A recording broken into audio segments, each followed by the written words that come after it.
இந்த ட்ரிக்ஸ் எல்லாம் நம்ம எப்போவுமே தெரிஞ்சு வச்சுக்கிறது நம்ம ரொம்ப யூஸ்ஃபுல்லாக இருக்கும்.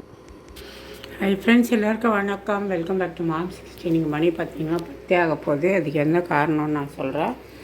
ஐடி மாவு வாங்கிட்டு வந்திருந்தேன். உங்களுக்கே தெரிஞ்சிருக்கோம். தோசை மாவு இங்கே பாருங்கள், இட்லி தோசை பேட்டர் சுத்தமாக புளிப்பு நல்லாவே இல்லை. 78 ரூபா வேறு. ஃபஸ்ட்டு பார்த்தீங்கன்னா இங்கே இட்லி ஊற்றினேன், ஒரு புளிப்பு சாப்பிடவே முடியல, அவ்வளோ கேவலமாக இருந்தது. அதை அப்படியே எடுத்து வச்சுட்டு இப்போ இதில் என்ன பண்ணிவிட்டேன், ஒரு கரண்டி அளவுக்கு லைட்டாக ரவை போட்டு, ஒரு கரண்டி ரவை போட்டேன்,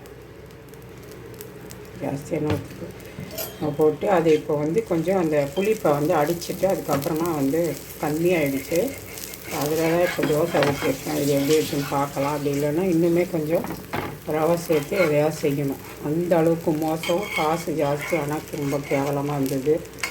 தோசை எப்படி இருக்குது அப்படின்னு பார்க்கலாம். இப்போ சட்னி பார்த்திங்கன்னா